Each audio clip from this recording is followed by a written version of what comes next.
ሰላም እንዴናችሁ? በያላችሁበት ነገር ሰላም ነው። አሸይና እንዲያላችሁ እሞኝላችኋለሁ። ቢስቲስ ሁሉ ወዳችሁ ላይክ እና ሼር እያደረጋችሁ ሐሳቦቻችን ለብዙዎች አካፍሉ። ለዚህን ኮልፊ አመሰግናችኋለሁ።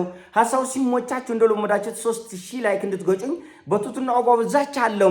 ዛሬ ወደ ሚዛናችን ዘላችሁ የመጣ ነው ሶበር ዜና በኢራንና በአሜሪካ መካከል ያለው ከፍተኛ ጦርነትና ውጥረት እየተባባሰ መጥቷል። ቀጠናው የሰላም ድርድሩን ሙሉ በሙሉ ረግጦ በመውጣት ወደ አጠቃላይ ጦርነት ሊገባ እያኮበኮበ ነው ያለው። የአረብ ሀገሮቹ እያለቀሱ ነው ያሉት። በኢራን በኩል ተጨማሪ ጥቃት ከመጣና በመቶ ቢሊዮን የሚቆጠሩ ውድመቶች ኢኮኖሚያቸውን ካናጋ ከፍተኛ ውድቀት ውስጥ ስለሚገቡ አረቦቹ እየተንቀጠቀጡ ነው ያሉ። ከአሜሪካ ጎን እንዳይሆኑ ተጨንቀዋል፣ ከኢራን ጎን እንዳይሆኑ ተጨንቀዋል። እና በዚህ መሃል እንደውም የአሜሪካ የጦር አዛዦችና ከፍተኛ ባለስልጣኖች የጦር ቤዛቸውን ከአረቦቹ ነቅለው ወደ እስራኤል ሙሉ በሙሉ ለመቀየር እየሞከሩ ነው። ምክንያቱም አረቦቹ ወይ ልባቸውን ቁርጥ አድርገው ከአሜሪካ አድርገው ኢራንን አልገጠሙ፣ ወይ ደግሞ ልባቸውን ቁርጥ አድርገው ከኢራን ሆነው ወደ አሜሪካን ሂጅ ከዚህ አላሉ። ተጨነቀው። አሜሪካ ኢራን ላይ ጥቃት ስታደርስ ከአረቦቹ መሬት እየተነሳች ነው ኢራንን የምትደበደበው። ኢራን ደግሞ ከናንተ ጦር ሜዳ ተነስተው ከናንተ ግዛት ከናንተ መሬት ተነስተው እኔን የሚያወድም የትኛውም ጦር መሳሪያ ካለ እኔ ደግሞ እናንተን አውድማለሁ ነው። እና በመሃል ተጨነቁ አረቦቹ። ሁለት ልብ ነው እንደዚህ ኩበት ውሃ ላይ እንዳለው ኩበት ነው የተንሳፈፉት። ስለዚህ እንደውም የአሜሪካ ሰዎች ባለስልጣናት እያሰቡት ያሉት እስራኤል ላይ ያላቸውን የጦር ቤዝ በሙሉ እስራኤል ለመውሰድ። ምክንያቱም እስራኤል ላይ ከፍተኛ የኤር ዲፌንስ ሲስተም ራዳሮች፣ ቴክኖሎጂዎች 6 ዙር ነው እስራኤልን የምትጠበቀው ታውቃላችሁ። እጅግ በጣም በዓለማችን ጥብቅ ኤር ዲፌንስ ወይም ደግሞ የመከላከል ስርዓት ያላቸው 6 ዙር። ስለዚህ መሳሪያዎቻችንንም ወታደሮቻችንንም ይዘን ወደዚህ ብንወጣ ይሻላል። ኢራን በነገራችን ላይ የትኛውንም ጥቃት ስትሰነዝር የመጀመሪያ ኢላማዋ የአሜሪካ ወታደሮች ናቸው። ለምን? አሜሪካ የ100 ሚሊዮን ብር መሳሪያ ብታወድም ነገ ይተኩታል። ችግር የለም፣ የገንዘብ ችግር የለም። ራዳር ብትመታ ራዳር አውጥቶ ይተክላሉ ሰላም ሲሆን። እና ዋና ቁጥር 1 ወታደሮች ህይወት ነው።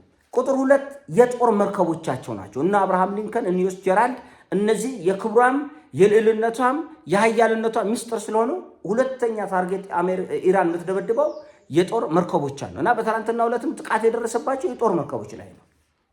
እና ስምምነት አይዛቸውም። በነገራችን ላይ አሁን በዚህ ስምምነት ውስጥ በዚች ምናልባት 1 ወር ወይ 2 ወር የሊባኖስ መንግስትና እስራኤል 10 ጊዜ ይሆናል የተፈራረሙት። 10 ጊዜ ግን እነሱ ውል አይዛቸውም። በትናንትናው ዕለት ሂዝቦላ ትናንትና ወዲያ ተፈራርመው ትናንትና ደቡባዊ ሊባኖስ ሲደበደብ ነው ያለው።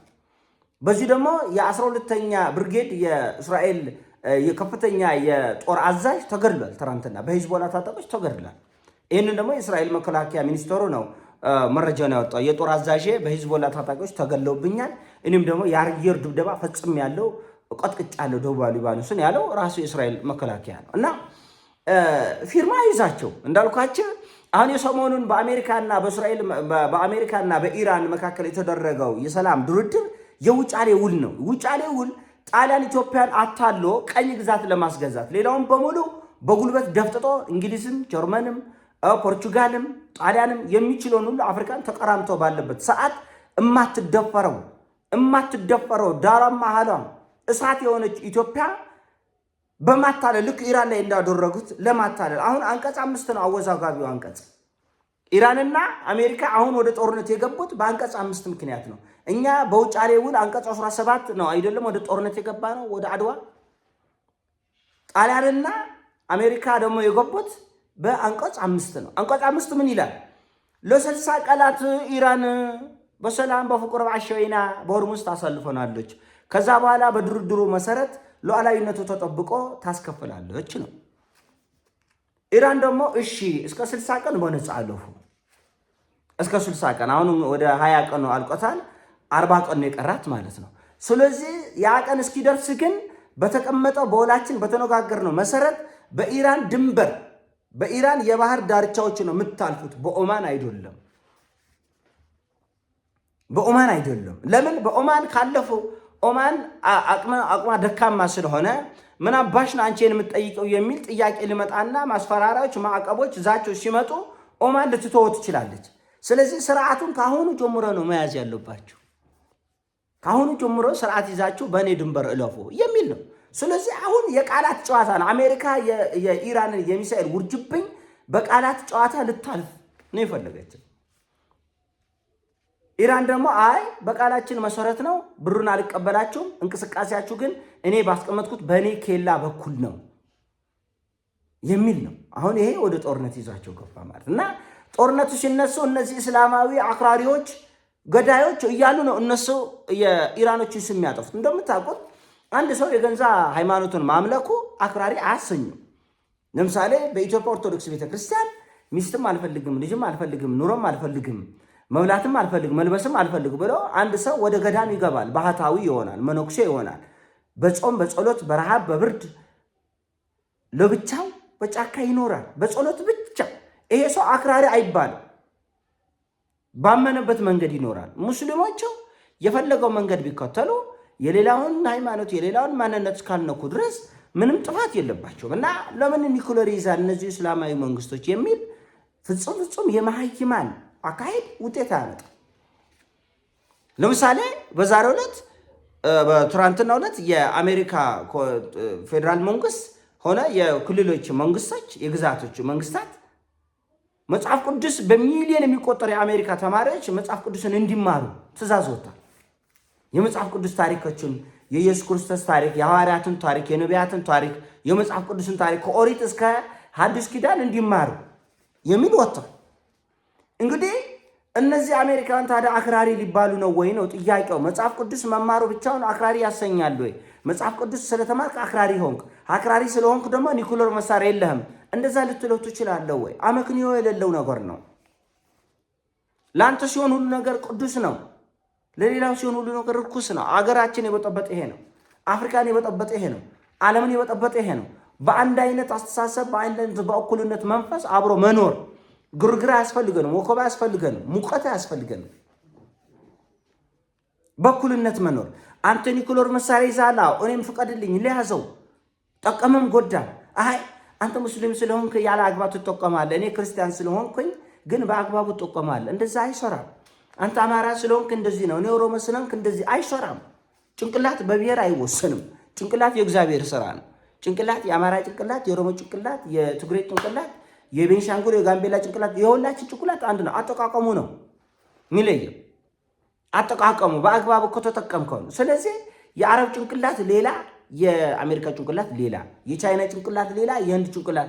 ቻይናዎቹ ጠንክሮ መስራትን እንደ ባህል ስለያዙት መንግስት እንደ ህግ ጠንክረ ተማር፣ ጠንክረ ስራ፣ ካልበለዚያ ሙት ከፈለክ የሚል ህግ ስለወጣ ሁሉም ሰው ለመኖር ሲባል ጠንክሮ ይሰራል እንጂ ቻይና የተለየ ጭንቅላት የለውም። ጃፓን የተለየ ጭንቅላት የለውም። የተለየ ጭንቅላት ቢኖረውማ ጃፓን የዛሬ 152 ዓመት በረሃብ በችግር አይገኝም ነበር። የተለየ ጭንቅላት ከየት መጥቶ ነው ጃፓኖች ዛሬ እዚህ የደረሱት? ደቡብ ኮሪያኖች የተለየ ጭንቅላት ከየት መጥቶ ነው ዛሬ እዚህ የደረሱት? የነበረ ጭንቅላት ያለ የነበረ የሚኖር ጭንቅላት አንድ ጭንቅላት ነው ያለ እና ሰዎች ጭንቅላታቸው፣ እውቀታቸው፣ ችሎታቸው በሃይማኖት በሰፈር በመንደር አይለይም። የሆነ ሃይማኖት ሰዎች ስነ ምግባር አላቸው፣ የሆነ ሰዎች ዱርዬዎች አይሰራም እንደዛ። እና አሁን በአሜሪካ ምድር ላይ መጽሐፍ ቅዱስ ሁሉ ሰው ይማር፣ ተማሪዎች ሁሉ ይማሩ ተባለ። በምንድን ነው ራሱ ትምህርት ስታስተምረው ምንድን ነው? ለምሳሌ መጽሐፍ ቅዱስ ኦርቶዶክሳዊ ያስተምራለ፣ ፕሮቴስታንታዊ ያስተምራለ፣ ካቶሊካዊ ያስተምራለ። በምን መልኩ ነው የምትማር ከተባል ያው በፈረደበት በእነሱ ሀገር ሃይማኖቱ ነው የሚያስተምረው። ስለዚህ ለምንድን ነው እንደዛ የሚሆነው? ሌላውን ጮፍልቆ ነው። አየህ፣ እነሱ ጮፍላቂ ሲሆኑ ችግር የለም፣ ለሌላ ሰው ግን ችግር አለ። አዲስ አበባ ዩኒቨርሲቲ ትናንትና ተማሪዎችን ቃለ መሐላ ሲያስምል በእግዚአብሔር ስም እምላለሁ በሐቅ ህዝቤን ለማገልገል አለ። በእግዚአብሔር ስም ብቻ ሳል በአላህ ስም የሚያምን አለ፣ በዋቄ ፈና የሚያምን አለ፣ በተለያየ ሃይማኖት የሚያምን አለ፣ በጆባ የሚያምን አለ። ስለዚህ ለምንድን ነው በእግዚአብሔር ስም የሚለው? በእኩልነት አገር መተዳደር ካለበት ጥንቃቄ ማድረግ ያስፈልጋል። አሁን ይሄ ጥንቃቄ በቃ ስንንቀሳቀስ ራሳችንን የሌሎችን መስመር ጠብቀን የራሳችንን መስመር ጠብቀን በአግባብ ራሳችንን እንዳከበርን ሌላውን ማክበር ያስፈልጋል። በእኩልነት በፍትህ ነው። አለበለዚያ ግን ተያይዞ ሄዶ በነገራችን ላይ ይሄ የዓለም አካሄድ በኢራን በኩልም ባይሆን በቻይና በኩል ባይሆን በራሽያ በኩል ዓለም የምትጠፋበትና የሰው ልጅ ዋጋ የሚከፍልበት ከምድረ ገጽ የምንደመሰስበት ሁኔታ ይፈጠራል። እኩልነትን መቀበል አለብን። ዛሬ እንደምንም ከሆነ ብንተርፍ፣ ለምሳሌ እንደምንም ከኢራን ጦርነት ብንተርፍ፣ እኩልነት ከሌለ ሰሜን ኮሪያ ትነሳለች፣ የሞት ሞቷን ስትነሳ ደግሞ ተያይዞ መጥፋት ይመጣል። እኩልነት ከሌለ ከሰሜን ኮሪያ ብንተርፍ ከራሽያ አንተርፍም፣ ከራሽያ ባንተርፍ ከቻይና አንተርፍም እና ወይም ከፓኪስታን አንተርፍም። ሄዶ በኩልነት ካልሆነ ነገሮች በሙሉ ይመሰቃቀላሉ፣ ይጠፋሉ ለማለት ያክል ነው። የኔ ሀሳብ ነው። ሲሞቻችን ላይ አድርገው ሼር አድርገው ወዳቻለሁ። ፒስ